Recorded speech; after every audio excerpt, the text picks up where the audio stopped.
Bienvenidos a Voces con Derechos, un podcast de salud mental, dignidad y derechos humanos. Porque hablar de salud mental es hablar de comunidad. Recuerda que escuchar también es cuidar. Esto es En Voces con Derechos, un podcast para poder hablar, cuestionar sobre los aspectos relacionados con la salud mental.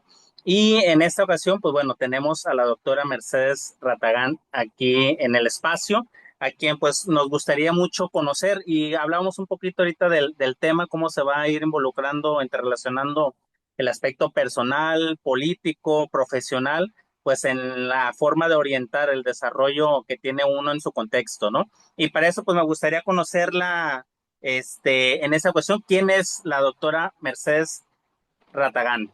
Coménteme, doctora. Uy, Guillermo, qué pregunta difícil, porque ¿quién soy yo? Viste, cuando dice uno es a través de los otros, ¿quién soy yo? Bueno, te puedo hacer un recorte de lo que es mi historia, mi recorrido.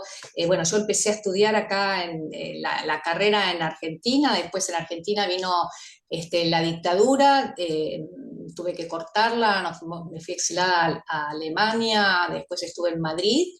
Y ahí estuve trabajando desde, todavía no estaba recibida, pero tenía una concepción porque la época que yo empecé a estudiar, lo tuve como docente titular de cátedra Pillon Rivière. No sé si lo conoces a Pillon Rivière o has leído algo de... Bueno, conocí a Pillon, y Pillon fue mi docente y me formé con unos docentes, Bauleo, Pillon, increíbles en esa época, porque te construyen otra subjetividad profesional, y yo ya tenía la semilla, ya tenía la semillita. Entonces tuve que cortar, y por la dictadura, bueno, se cerraron la facultad, entonces bueno, yo me fui, pero esta concepción que yo tenía de la vida, de la salud, aún sin ser psicóloga, la fui llevando a todos los lugares donde fui trabajando. Y en España empecé a trabajar en una guardería que tenía 3.000 niños y dirigí una escuela de padres. Después estuve en la televisión, en un programa que se llamaba Más vale prevenir, trabajando desde este lugar, ¿no? Desde el lugar de implicarnos desde la comunidad, siempre pensando comunalmente, que lo que le pasa a los chicos los pasa y tienen que ver con los adultos, que nosotros somos una comunidad, que de lo que se trata es cómo construimos salud en esa comunidad. Bueno, para hacerla cortita fue mi historia ya. Después nos volvimos. Yo tengo 4 hijos, para hablar de los 4 hijos, tengo 6 nietos, una pareja de casi 50 y pico, casi 60 años, mi pareja de toda la vida, desde que era adolescente, que hemos construido y hemos sobrevivido la clandestinidad, el exilio, el desexilio, la reinserción, y continuamos y seguimos, y seguimos, y bien. Es una elección, no es por arrastre, es una elección. Y bueno, nada, cuando llegué acá dije, tengo como una forma de resistir pues yo no me fui a pasear, ¿viste? Me tuve que ir, ¿no? No había otra posibilidad, ya habían allanado mi casa, el estudio, mi compañero era abogado, habían allanado el estudio, nos tuvimos que ir, estuve embarazada, me fui con 3 nenes chiquititos, embarazada de la cuarta, que nació allá en España. Y bueno, y a la vuelta dije, no, yo me voy a recibir, tengo que recibirme. Entonces, bueno, terminé la carrera con mis 4 hijos. Y después tuve la suerte de poder conocerlo a Floreal Ferrara. Tenía un proyecto de salud que se llamaba en la provincia de Buenos Aires Los Atandos, que era atención ambulatoria y domiciliaria de la salud, y formé parte de los equipos interdisciplinarios. Eran equipos que tenían trabajadores sociales, odontólogos, médicos generalistas, enfermeros. No había psiquiatras. Floreal no quería psiquiatras porque no querían que medicalizaran a la población. ¿Y qué razón tenía? ¿Qué razón tenía? Porque con el tiempo que llegaron los psiquiatras y medicalizaron a la población, mucha razón tenía. Y quería, incluso te digo, no quería ni siquiera psicólogos, porque si hace una profesión liberal, yo lo que quiero son antropólogos, sociólogos. Bueno, fue un gran debate en la provincia de Buenos Aires, hasta que por suerte los psicólogos pudimos entrar, y era un equipo que tenías 300 familias a cargo. Entonces te exigía el mismo equipo tener que hacer censos domiciliarios, entrevistas domiciliarias a tus familias para conocerlas, y tenías que salir de la sala e ir a visitar en zonas muy vulnerables, las que acá se llaman villas miserias, zonas muy vulnerables de la provincia de Buenos Aires, donde íbamos a las casas a conocer las familias, a ver, con la idea de hacer un diagnóstico en salud en relación a lo que pensaba la gente, por lo cual estaba mal, y lo que veíamos nosotros, ¿no? De por cuál estaban mal. Y después terminamos con asambleas, haciendo todo un proyecto comunitario con la gente. Fue realmente hermosísimo, no fue fácil, porque cada uno venía con su propia formación y entonces no ser médico hegemónico era en un momento que, qué sé yo, que la pediatra estuviera barriendo la sala, la de limpieza haciendo trámites en el municipio, hasta que dijimos, paremos, esto no es así, ¿viste? Esto no es que no ser hegemónico, es que tengamos que hacer lo que no sabemos, y cada uno tiene una experticia. Se trata de otra cosa. Bueno, y fuimos aprendiendo en la práctica de qué trata. Y ese programa justamente lo que tenía era un espacio comunitario, un espacio de equipo, había un coordinador donde trabajaba con los equipos, y la idea que la provincia pudiera plantear las líneas políticas, ¿no? Para que uno fuera partícipe, ¿no? Porque si no uno es un pasivo que está haciendo una política que no sabe de qué trata y simplemente llena planillas y papeles. Acá se trataba de otra cosa. Ustedes son partícipes, son protagonistas. Esta es la política. Veamos cómo lo que está pasando políticamente repercute en la salud de la comunidad. ¿Y qué podemos hacer? Y armamos comisiones. Hicimos una asamblea para devolución de lo que veíamos con todo el barrio, y después armamos comisiones donde estaban constituidas por los vecinos, instituciones y nosotros. La verdad que fue maravilloso. Duró poco por cuestiones políticas, las cosas, viste, pero a pesar de que duró poco y se fue el ministro, lo sacaron, se fue todo el equipo técnico, etcétera, etcétera, un grupo de profesionales dijimos, va por Ok. acá, y seguimos acá. Y seguí trabajando y profundizando, y bueno, y armamos cosas increíbles, y yo te aseguro que yo, bueno, me formé en la facultad, pero mi formación real, mi ética profesional me la dio la gente, me enseñó qué es ser un profesional, me enseñó qué es lo que les pasaba, por qué se enfermaban y cómo se recuperaban. Porque íbamos a la casa y íbamos a trabajar con la familia, y de repente decía, mira, viene mi vecina de atrás, vino la otra, viene mi prima, viene el otro de acá, y viene mi suegra, y qué sé yo, y te encontrabas todos en la casa y tenías que armar un encuentro con todos. Nos partió la cabeza. O ir a una casa y a trabajar con una familia y decir, ay, dice, por favor, doctora, ¿puede atenderme el kiosquito? Que yo estoy dando de comer a los chicos que tienen que ir a la escuela. Y vos decías, con la formación que no te decían, ¿te atendés el kiosquito?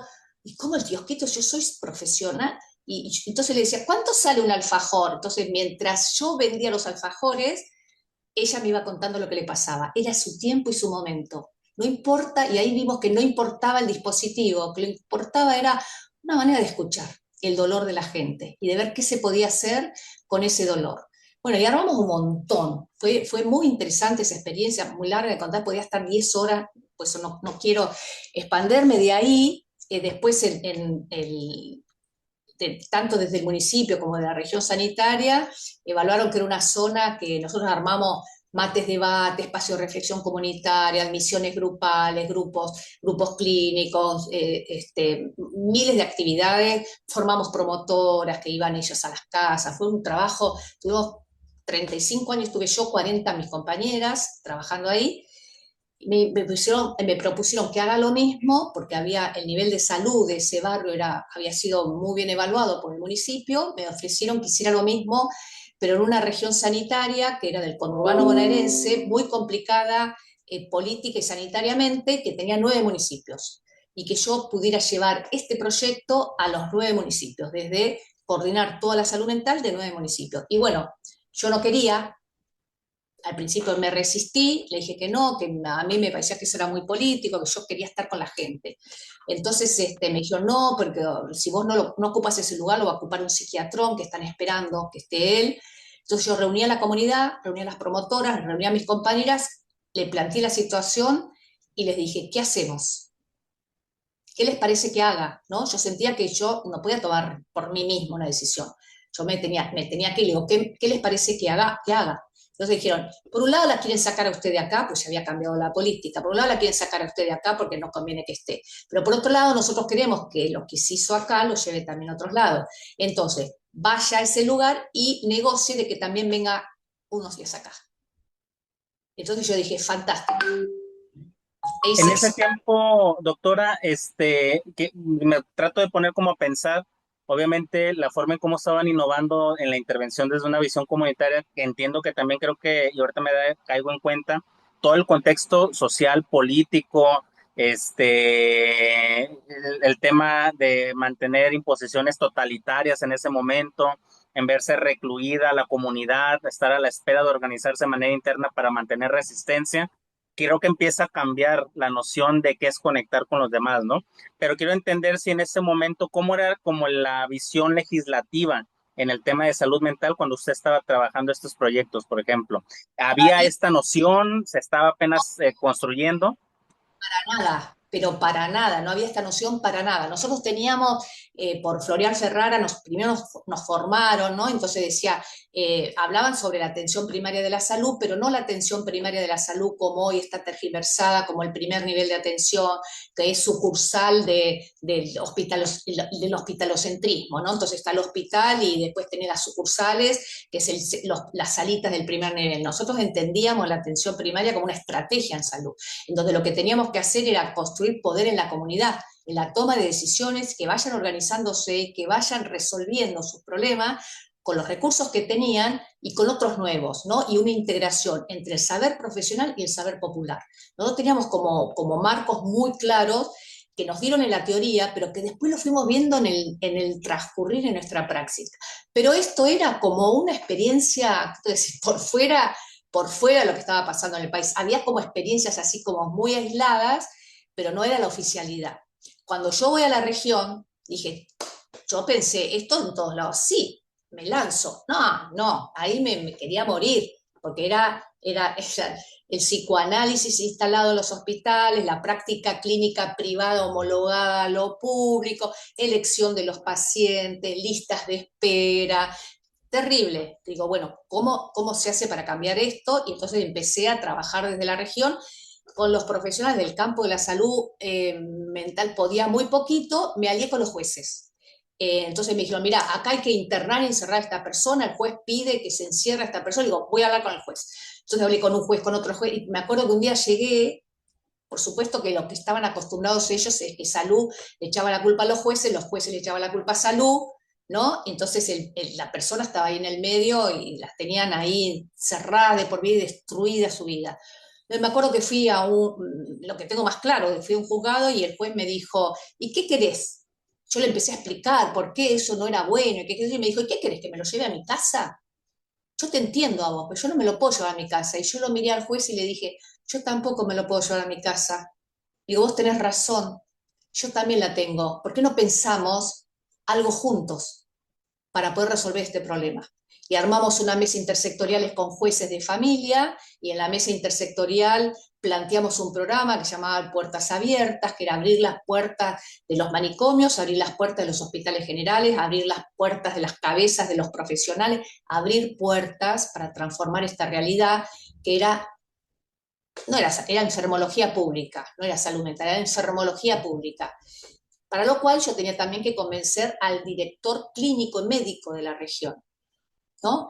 Que por suerte era un médico generalista, que yo le empecé a hablar, y el tipo le gustó, lo llevé a los jueces, estuvo un laburo de a poquito que hay así, ¿no? Porque yo con los jueces me pasaba horas hablando, iba uno, iba otro, y hasta un día me dijeron, mira, este es el presidente del Tribunal de Familia, es un tipo muy lucio, es un capo, que todo el mundo lo escucha, si lo llegás a convencer, tenés abierto el juzgado. Y bueno, y por suerte, mira, al punto que lo convencí que somos amigos hoy. Yo ya no voy, estoy jubilada, pero tengo relación con él, vamos a comer, es divino. Bueno, el tipo dice, me acuerdo que una vez me dijo, cada vez que llegás, cuando vos venís yo trabajo mejor. Y es eso, trabajamos mejor, porque si no empezás a rutinizar, a hacer rutina de tu práctica y te aparece todo, te aplasta los saberes que tenemos, ¿no? Y que no tenemos espacios para poder intercambiar, pensar, de construirnos, de colonizarnos, no hay eso, de pensamiento crítico, no hay espacios. Entonces con él yo podía hablar y hablaba, y a mí me enriquecía y él también, y era ese intercambio. Con los jueces, no me pasó con salud mental, ¿eh? Me pasó justamente con los que todo el mundo le tenía terror, que a los jueces, con ellos, porque cuando un juez entiende de lo que hablas, es expeditivo. hagamos esto, hagamos esto. Y bueno, y el programa de puertas abiertas tenía dos dispositivos y era internación en Hospital General. Antes de que aparezca la ley de salud mental, empezamos a internar en Hospital General y armamos un equipo que hiciera apoyatura a las guardias para que formara a los médicos, porque los médicos decían, che, con este dualismo, ¿no? Esto está enfermo del alma, no del cuerpo. Entonces tienen que ir a los lugares del alma, no del cuerpo, ¿no? Entonces el director de la región, que ya estaba convencido del programa y del proyecto, les decía a los jefes de guardia, miren, si ustedes llega una persona que chorrea sangre por todos lados, saben qué hacer. Pero si llega una persona con problemas de salud mental, se paralizan. Entonces, se trata de formarse. Entonces empezamos a formar a la gente, bueno, todo un laburo increíble que hicimos con este programa que se llama Puertas Abiertas, con este dispositivo de internación. Pero después dijimos, bueno, ¿y qué pasa? Una vez que está internado pocos días y lo sacamos de la crisis, ¿a dónde lo mandamos? Porque los profesionales son encerristas también, aunque están en la comunidad, en la sala, pero las salas también son manicomios, ¿no? Entonces armamos equipos de profesionales formados con esta línea para la salida del Hospital General, poder sostenerlo y trabajar con grupos, asambleas, espacios comunitarios, territorialización en su territorio. Fue una experiencia maravillosa. Yo termino ahí y me convocan de Nación para trabajar en la Dirección Nacional. Voy a la Dirección Ok. Nacional y de la Dirección Nacional me dicen, un día el director nacional me dice, él siempre tiene la puerta abierta. Y un día cierra la puerta y me dice, sentate. Yo dije, chao, qué cosa grave está pasando, ¿viste? Porque era rarísimo. Y me dice, yo no sé si sabés la anécdota de los cuadros de los militares que hubo acá en Argentina. No, te voy a No, contar. no, no. Bueno, Néstor Kirchner le pide al jefe del ejército que baje el cuadro, viste que tienen todos los cuadros de los militares que fueron presidentes, le pide que baje los cuadros de los genocidas de la dictadura. El tipo le había dado la orden y el tipo, claro, tenía muchas internas en su fuerza, no podía hacerlo. Entonces un día se presenta Néstor Kirchner, tenemos muchos videos de él, que le dice, baje los cuadros. Entonces él se sube a un banquito y baja los cuadros de Videla, viste, de todos los que habían estado los que habían estado en la dictadura y que habían sido partícipes del genocidio y de crímenes de lesa humanidad. Baja los cuadros, no los pone en los cuadros de los que han sido presidentes, los destituye. Para las fuerzas había sido algo fuertísimo. Entonces esto queda grabado en la memoria de la gente, baje los cuadros. Cuando yo me siento y cierra la puerta, me dice, vamos a bajar los cuadros de los militares. Y yo lo miro y le digo, ¿qué pasa? Y dice, solo vos puedes hacerlo, te necesito a vos. Dice, vamos a hacer un programa en una cárcel de máxima seguridad. Y vos vas a dirigir el proyecto comunitario para esa cárcel. Vas a llevar la ley a esa cárcel. Bueno, ahí por supuesto antes lo que hicimos fue sancionar la ley, reglamentamos, bueno, elaboramos un montón. Y esto es otro momento de ahí. Entonces le digo, bueno, ok, hagámoslo. Fue maravilloso, porque es como, yo a veces digo, cuando vos tenés la idea y las concepciones, Claro. no importa que te lleven al medio de una guerra, que te lleven a una donde sea, vos sabés qué le pasa a la gente, ¿no? ¿Por qué la gente está presa? Yo escribí un artículo en esa oportunidad que es, nadie la hace loco ni delincuente, ¿no? Es una construcción. Y con los que estaban presos, que eran presos, privados de libertad y de salud mental, ¿no? Porque era como un hospital psiquiátrico dentro de una cárcel de máxima seguridad, yo dije, y cuando empecé a ver las historias de vida, que quise ver historias de vidas de todo, era gente privada de sus derechos. Dijo, el Estado, entonces mi posición era, el Estado tiene una deuda con ellos. Ellos se van a tener que hacer cargo, porque si no, no entrarían en la ley, se van a tener que hacer cargo de que incumplieron la ley. Lo sepamos nosotros que incumplieron la ley, pero porque tampoco tuvieron, ¿viste? No pudieron hacer uso de sus propios derechos. Entonces todo el Claro. trabajo bueno, fue todo un trabajo con los canas, con los guardacárceles, con los responsables, para poder hacer desayunos comunitarios, para que cada uno pudiera ejercer su oficio, porque no les daban tijeras, etc. Fue maravilloso, armamos grupos terapéuticos, hablamos con la gente, fue poner lo que es la ley, que no es tanto la ley, porque yo siempre como cuando aparece la ley, era lo que nosotros habíamos hecho en Caraza, yo digo, si está la ley, es porque se incumple. Porque si esto fuera, ¿no? Si uno pudiera trabajar a esto, no necesitas una ley, ¿no? Entonces digo, bueno, era llevar esa concepción de lo que es salud mental comunitaria, de lo que es salud colectiva, ¿no? Que yo pienso más que mental, salud colectiva, lo que es la salud colectiva, llevarla a ese dispositivo. Fue maravilloso. Políticamente hubo problemas porque era un programa que estaba justicia y salud metidos. Yo era representante de salud. Hubo problemas políticos y eso se terminó, pero la gente que estaba privada de libertad nos dijo, nosotros no teníamos guardapolvo, por ejemplo, los de justicia tenían guardapolvo, nosotros dijimos, no vamos a llevar guardapolvo. Y ellos nos dijeron, aunque ustedes hubieran traído guardapolvo, nosotros los hubiéramos diferenciado. Y ustedes nos mostraron que las cosas se pueden hacer de otra manera. Ya está, marca de lo diferente. Les llevamos la ley, todos discutían la ley, empezaron a hacer planteo, ¿no fue? Logramos un montón de cosas en muy poco tiempo en la cárcel. Entonces es como en cualquier escenario, uno puede Claro. llevar. Pero nosotros estamos formados por el paradigma de la simplicidad, Guillermo. Todos, y es a nivel mundial, porque en España son también eran muy conductistas, a nivel mundial estas concepciones. ¿Por qué? Porque la sociedad moderna requiere de profesionales que las sostengan, que las avalen, que las confirmen, que las reproduzcan. Para lo cual la ciencia no es neutral. La ciencia también es, ¿no? Está sosteniendo esta sociedad a través de determinados paradigmas. Entonces no hay historia, la cosa es causal, los hechos, la realidad es una suma de partecitas, la medicina y toda la salud es organicista, es como una máquina, ¿no? Entonces descompone algo y lo arreglo, de las distintas disciplinas, las distintas especialidades, cada vez nos perdemos más del ser humano y de nosotros mismos, ¿no? Porque yo hablo mucho también de la salud de los profesionales, porque Claro. la mirada no podés, ¿qué práctica podés tener y qué eficacia en esa práctica, Guillermo? ¿No? Si la gente sufre por lo que está viviendo y de eso no se mira.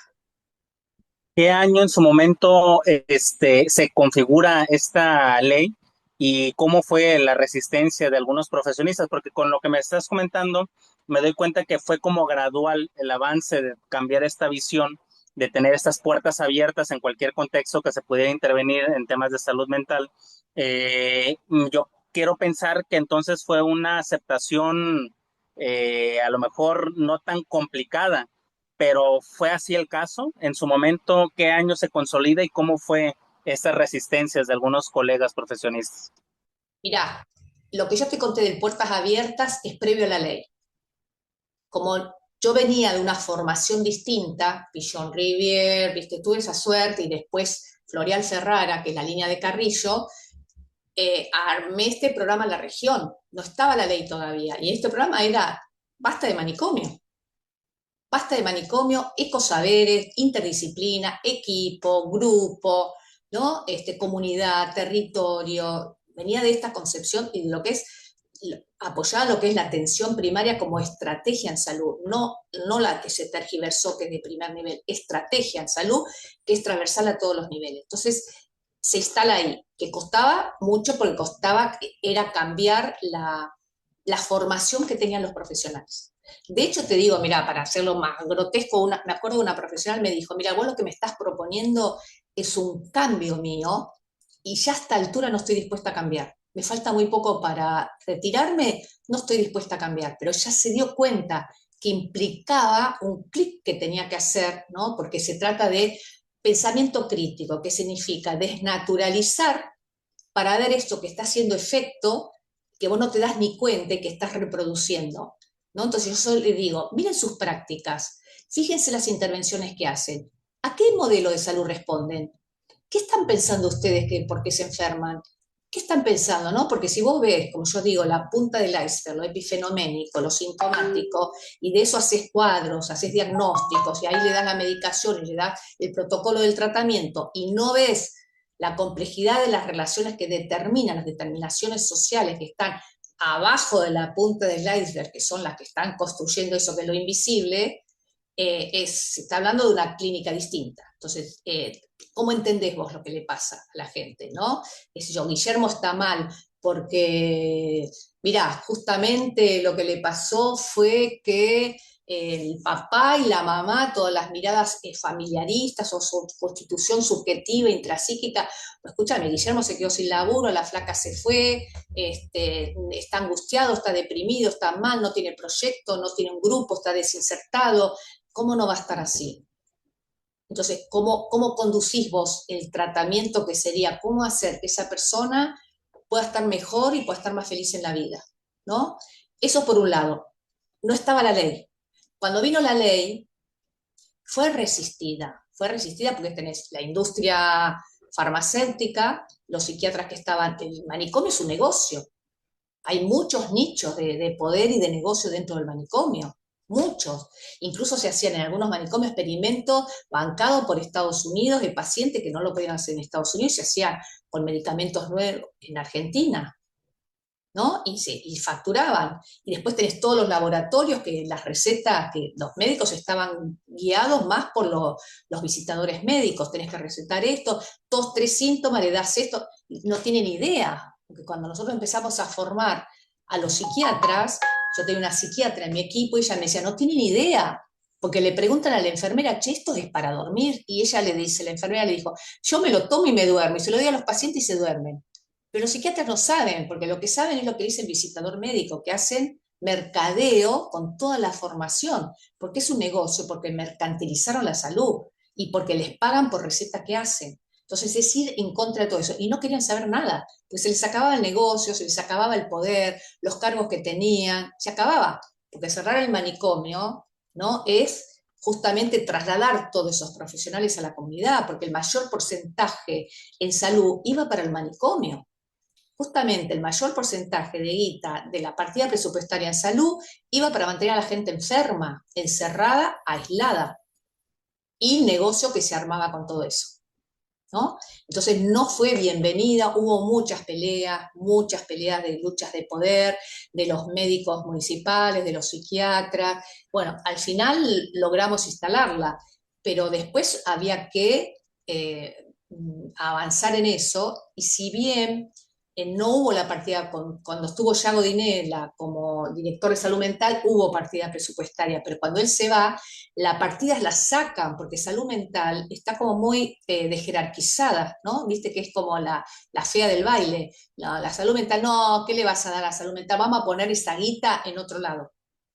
No, ¿de qué le vas a poner a los loquitos? Los loquitos los encerramos, vamos a poner la guita en otro lado. Entonces se desjerarquiza y no, si bien es cierto que no hubo partida presupuestaria, también es cierto que no hubo profesionales, que yo lo que entiendo, que no hubo trabajo con la comunidad que fuera acompañando, porque la comunidad también se construye, hay construcción social en relación a la locura, a la salud, a la enfermedad, y que hay que ir trabajando con la comunidad para ir cambiando esas representaciones sociales. No hubo tiempo, hubo descuido por ahí en eso, no hubo posibilidad para mí de cambiar, de formatear la subjetividad de los profesionales de otra manera, de construir categorías que dan cuenta como la del paradigma de la complejidad, que te cambian la clínica, que incluso te cambia hasta la posibilidad de pensar en estructuras fijas y rígidas, ¿no? Con las categorías. Y cuando te hablan de conceptos como lo fractal, no podés seguir leyendo el síntoma con dos o tres elementos y cerrarlos y armar diagnóstico y medicar, porque lo fractal es la reproducción de lo máximo en lo mínimo, ¿no? En distintos niveles, como lo macro político y social se reproduce en lo micro con las distintas características. Quiere decir que si vos tenés un síntoma, no puedes pensar en eso, en el papá, la mamá, los hermanitos, la casa, no tenés que pensar en eso, en su cuerpo, en su historia, en su contexto, en su clase social, en su barrio, en el país donde está, la geopolítica. Tenés que pensar en forma macro de que eso es un efecto para poder intervenir de otra manera. Ahorita con lo que me comentas, me das como un preludio para entender el contexto actual de esta búsqueda de reforma que hay en la ley que tienen ustedes. Pero antes, ¿consideras tú que se pudo consolidar adecuadamente esta visión de salud mental comunitaria en Argentina cuando se integra la ley? O sea, ¿crees tú que sí se alcanza a consolidar o viene a ser este tema de la falta de presupuesto, de noción, capacitación, lo que no llega a cuajar adecuadamente. Yo creo que no, mira, porque incluso hay gente con muy buenas intenciones eh, terminó siendo como reformista en el sentido de no lograr entender bien de qué trataba esto y entonces es como ponerle flores a los manicomios, humanizar, ¿no? Darle, restituir derechos, pero en el encierro. Entonces hubo después una gestión restituyó derechos, que no es poco, en el encierro, o sea, dio documentos, viste, arregló los lugares, pero puso que trabajen en el lugar, entonces en vez de territorializar y que vayan a sus propios lugares, vuelven a resolver toda la problemática ahí, como que siguen con la concepción del encierro y no de la territorialización. Y yo creo que tiene que ver con que no hay posibilidad, si vos no, que nos pasó, por ejemplo, con la residencia, ¿no? Se armó una residencia de salud comunitaria, pero tanto los jefes de residentes como los instructores no habían atravesado nunca la experiencia. Entonces, ¿qué iban a dirigir y a coordinar algo que ellos desconocían? ¿No? Cuando nosotros empezamos con los atandos, me acuerdo que Florial Ferrara dijo qué necesita cada equipo y me acuerdo de compañeras mías que decían que necesitaban un diván y una caja de juegos para los chicos. Y, viste, y Florial Ferrara se habrá muerto de risa y habrá hecho, las rajan a la mierda, porque fuera, a la calle, te da una patada en el cuerpo y te decía, a la calle, a trabajar tras muros, ¿viste? Dejan del encierro de la sala, vayan a las casas, y ahí caminando el barrio, te vas dando cuenta, porque la gente te va formando y te va diciendo qué le pasa. Si te dejas atravesar por la experiencia, la gente te dice cómo se recupera, cómo se recupera. Entonces, si uno puede dejarse atravesar por la experiencia y escuchar realmente escuchar, ¿no? Como a mí me desestabilizó cuando estaba en el kiosco, cuando me fui a otra casa y me dijeron, me ayuda a coser este botón, pero ese era el momento donde la mujer hablaba. Yo digo, yo que quiero que hable, no importa, yo coso el botón del guardapolvo del pibe, ya que le dé de comer. O una vez, que me pasó al principio, yo iba para mis manzanas, yo tenía manzanas, salía de la sala, había un zanjón, y había una mujer enfrente que le odiaba a todos los médicos, que era re conflictiva, viste, confrontativa.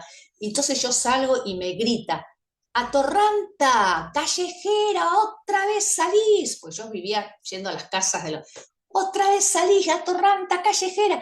Yo me acuerdo que en un momento dije, ¡ah! Que no me escuchen los pacientes, eran pacientes para mí los de la comunidad, que no me escuchen los pacientes que me está diciendo atorranta callejera. Pasé una vez y me sentí muy mal. Pasé la segunda y cuando me dijo atorranta callejera, le dije, cruzá el charco y decímelo de este lado. La mina sale de la casa, muy patotera, te digo, eran minas pesadas, muy patotera, sale de la casa y me dice, ¿qué a dónde vas? ¿Qué sé yo? Que le digo, acompáñame. Bueno, cada vez que yo salía de la sala, ella me acompañaba. Y en ese trayecto que yo hacía, hasta que iba a visitar a mis familias, ella me podía contar sus cosas, ¿no? Esas cosas de dejarse atravesar. O otra vez pasó por un terreno baldío y estaban los que el barrio había calificado como su problema de salud o su problema del barrio, que eran los chicos de la esquina, ¿no? Estaban los pibes de la esquina.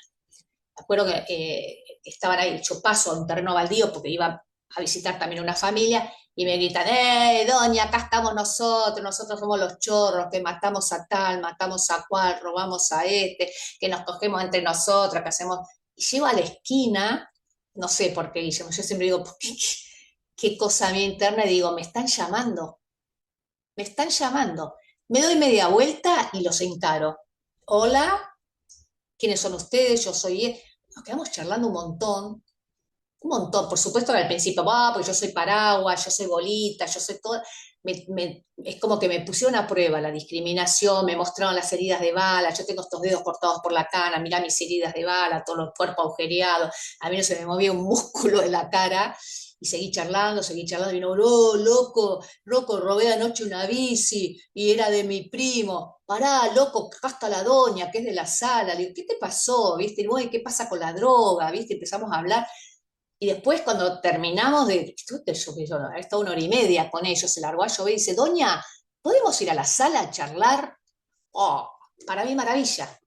Maravilla, dije, claro, claro que Porque hubo la sí. conexión, el rapport, la adherencia al proceso, ¿no?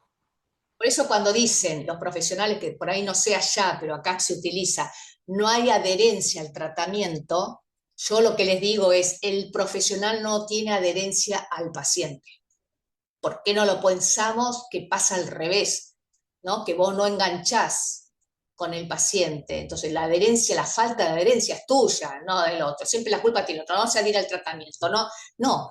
Escucha, yo con esos pibes, ¿qué me iba a poner? ¿A juzgar? ¿A decir, che, cómo robar? No, no, entendí que, claro, si estaba dado vuelta, obvio que le va a sacar la bici, y qué feo, qué mal que te sentís con eso, che, qué bárbaro, bueno, si vamos, sí, charlemos. Y se venían a la sala y teníamos reunión hasta que un día nos dijeron, Doña, hoy hablamos sin darnos vuelta, porque venían redrogados. La única condición que le pusimos era que no entren con armas, porque venían armados, sin armas. Logramos eso, sin armas, chicos, sin armas.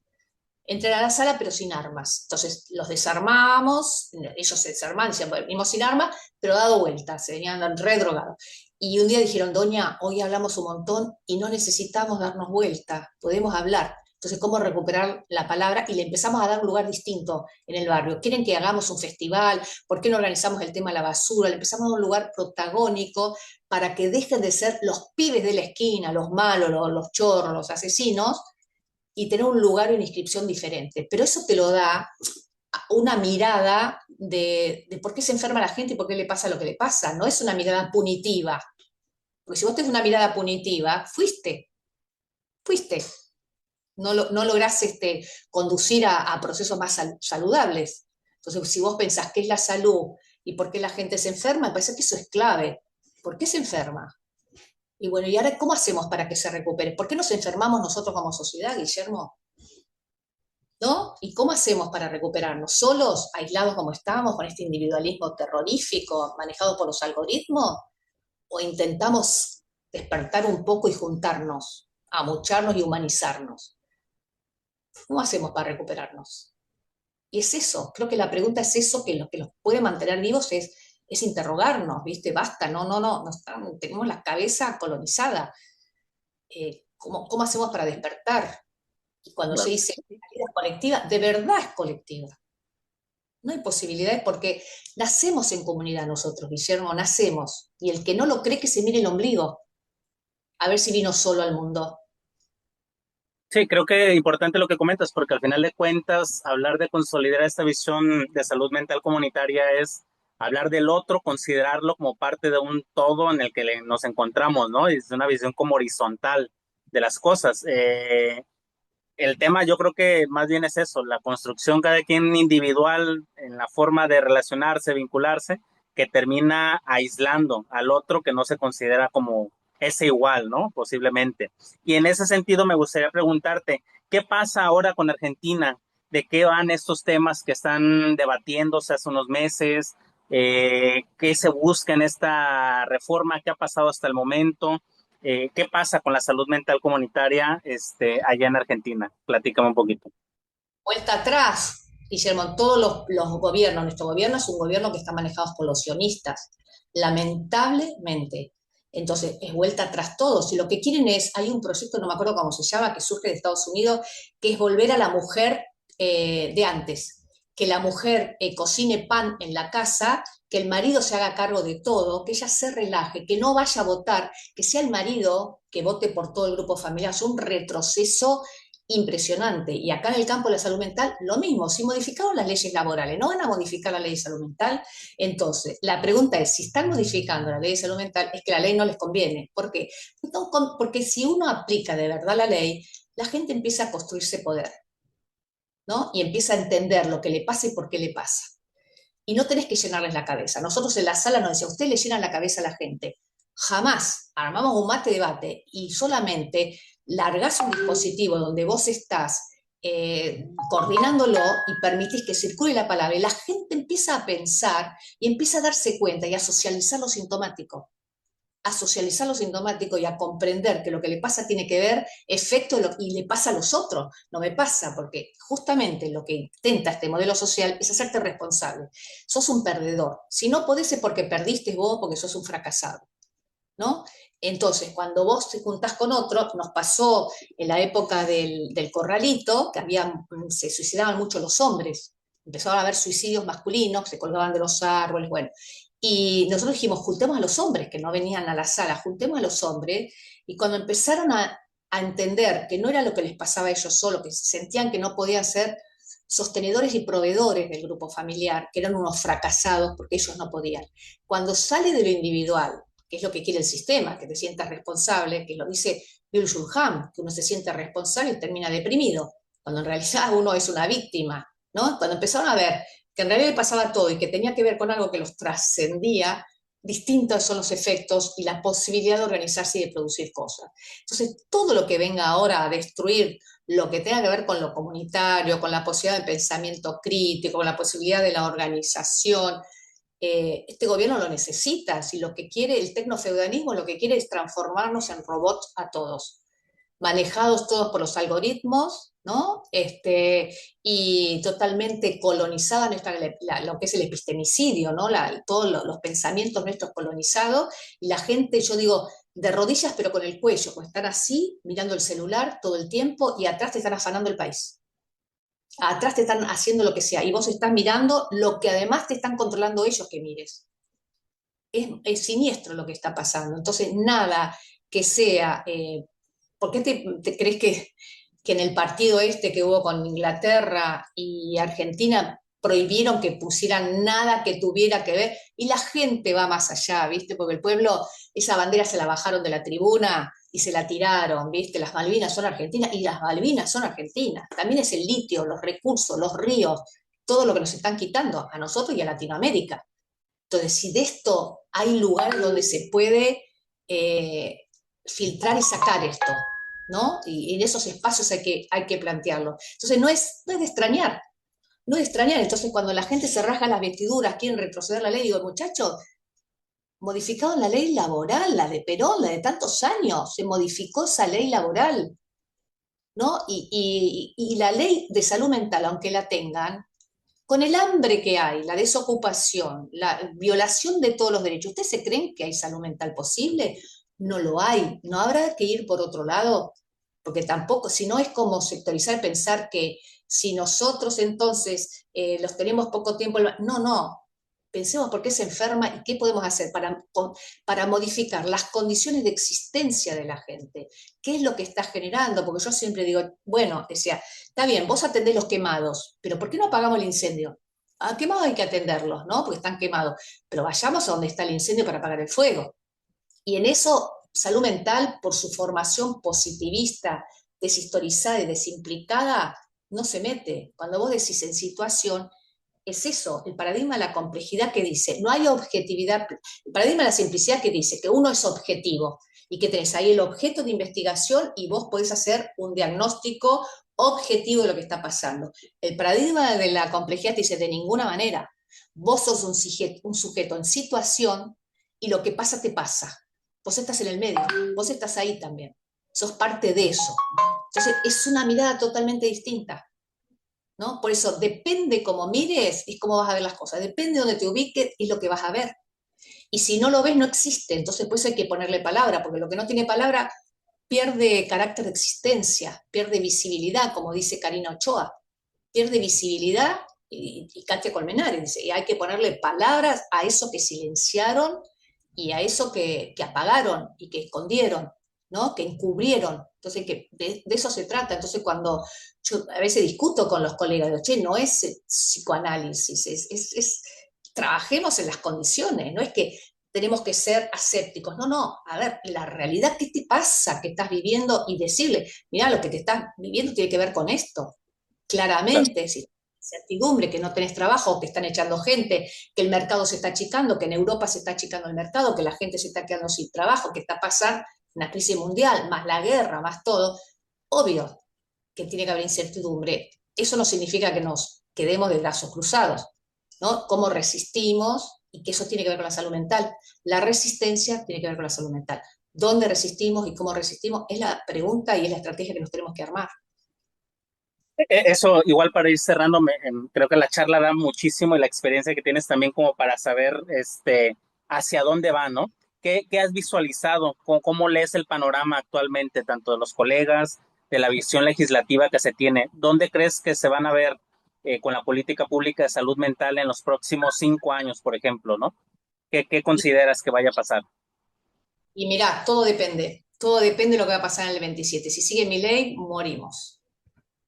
Y en este momento, yo siempre pienso, viste, como con Egipto y Argentina, que en los últimos 10 minutos le dieron vuelta al partido. Uno siempre tiene que pensar que tenés esos 10 minutos, ¿no? Y tenés que pensar también en esto de que te habla el paradigma de la complejidad, que está el azar y la incertidumbre, ¿no? Que entra a jugar, que puede cambiar, porque uno está esperando que aparezcan nuevos referentes, ¿no? De la comunidad, que aparezcan nuevos referentes del pueblo, porque en el momento, hasta ahora, la oposición se está peleando. Entonces, si seguimos con lo mismo, pensando la política como lugares de poder y lugares, como decía Dussel, no para hacer obedencial al pueblo, ¿no? Como decía también Chávez, ¿no? Mandar obedeciendo, sino para tener un cargo y a partir de ese cargo tener poder, lugares, prestigio, guita y qué sé yo, fuimos. Y si nos seguimos peleando entre los propios, fuimos. La derecha la tiene más clara. Se puede estar todos peleados, pero a la hora de juntarse tiene un objetivo y se juntan todos. No estamos todos peleados. Si seguimos así, vamos al muere. Nos tenemos que juntar. Este partido y el triunfo, vamos a ver qué pasa el domingo, pero por lo menos ganarle a los ingleses fue un tema, cuando yo decía, es político el fútbol, me decía, no, es político, y está saliendo lo político, fíjense todo lo que está apareciendo y la gente está diciendo, y los jugadores, y Messi dijo, basta de hambre, de pobreza, de chicos que están en la calle, es político, y que la gente pueda juntarse para disfrutar cuando hay tanta tristeza, juntarse para disfrutar y saber que hay colectivos y saber que pusieron vallas en el obelisco y la gente pasó por las vallas, ¿no? Y no escuchó eso, o sea que hay un colectivo. Ahora, ¿cómo se despierta ese colectivo? ¿Cómo haces que vuelvan a creer cuando fueron tan decepcionados, fueron tan castigados? ¿Cómo logramos que se vuelva a creer? Está incierto, Guillermo, por lo menos yo no, siempre pienso que puede haber un movimiento así de los 10 últimos minutos, pero por el momento está la oposición que se sigue peleando y hay intentos de juntarnos para, ¿no? La derecha que también está peleada, pero que y están los sionistas presionando fuerte, y está todo este proyecto de los gemelos de la IA, ¿viste? Para controlar está denso, el panorama mundial está denso también acá, pero bueno, los argentinos siempre fueron así como, viste, dice Messi dijo, Messi no, Scaloni dijo, este equipo son indios, y yo dije, esto va a traer mala cola, ¿viste? Porque decir indios es como, está muy discriminado, decir bruto, bárbaros, y yo los rescato, le digo, si son indios, desde lo que hay que rescatar, porque son originales, porque son pibes de barrio, que la pelearon, porque son guerreros, porque la pelean hasta el final, y aunque la estén perdiendo, la siguen peleando, ¿no? Y porque son comunales en el sentido que creen en el equipo, creen en su líder, creen en el equipo y se manejan como equipo y eso se lo ve. Entonces, eso también es Argentina. Y eso es lo que te da, ¿no? Por eso digo, cuando vi lo que pasó, que al principio yo era muy crítica, porque digo, che, con lo mal que lo estábamos pasando, que esto que es tirar, ¿viste? ¿No? Es pan y circo, ¿viste? A la gente que se entretenga un poco para que se olvide y mientras tanto atrás nos están entregando todo. Después empecé a ver otras cosas. Dije, che, pará, a ver, la gente dice algo que nos hace feliz, algo que nos junta, algo que nos une. O sea, que esa llamita está. Para mí falta alguien que pueda poder conducirla con claridad y que le dé esperanzas a esa llama. En este caso, para ir cerrando, ¿qué esperamos de la doctora Mercedes Datagán? ¿Qué, qué tiene actualmente? ¿Qué proyectos en ese sentido, en este avance, en este seguir como el pendiente de lo que pasa en su contexto? ¿Qué podemos encontrar en los próximos años, meses de la doctora Mercedes? Platícanos un poquito. ¿Qué trae en mente? Primero que la doctora Mercedes no va a hacer absolutamente nada, que estoy pensando en la posibilidad de inscripción en un proyecto colectivo, pero que no sea reformista, ¿no? Entonces, estamos armando todavía nada con la posibilidad de trabajar en clubes de barrio, ¿no? Que nos parece que es un buen semillero, como para poder, y además yo estoy con grupos yo me jubilé hace poco, estoy trabajando en lo clínico, pero sigo trabajando clínicamente con los pacientes de Villa Caraza. Armo grupos con ellos, yo sigo porque yo siento que es una comunidad que me formó, con la cual tengo una deuda, y estoy, y están todos con un nivel de conciencia impresionante, reproduciendo cosas, y estoy capacitando. Entonces, a través de la capacitación, concretamente, estoy transmitiendo todo esto, tratando de develar, ¿no? Hace poco di una charla sobre los consumos, era consumos en una maestría de consumos problemáticos, y yo puse lo problemático del consumo, porque, a ver, no es que es el consumo, la sociedad nos consume. Entonces, por ahí eso de poder desde la docencia, poder cuestionar, interpelar, abrir, partir un poco, ¿no? Esto que está naturalizado y desarrollar pensamiento crítico. Y después desde la práctica tengo proyectos porque estamos viendo, primero, no entregarse, ¿no? Porque bajonearse y todo es entregarse, la alegría y la fuerza y decir, che, no, no, es la resistencia, la alegría es un gran resistente, ¿no? Si no nos van a vencer. Y seguir pensando, a ver por dónde se puede entrar. Y están apareciendo algunas cositas que se va a ir viendo, pero nunca sola. Yo siempre me acuerdo una vez un ministro de salud que fui a hablar con él, y yo hablaba, porque nosotros, y él me decía, ¿quiénes son nosotros?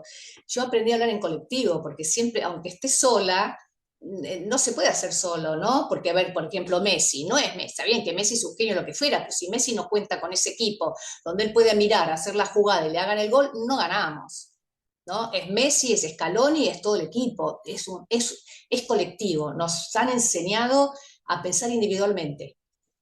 Entonces creo que hay que pensar colectivo. Yo sola no voy a poder hacer absolutamente nada. Y cuando hago algo siempre es un colectivo. Y durante toda mi vida hice cosas colectivamente. Que puedo tener creatividad, empuje, garra, lo que sea, pero sin nosotros no puedo. Por más que tenga eso, no puedo. Así que el tema es no parar y seguir y pensar. Y también parar y pensar.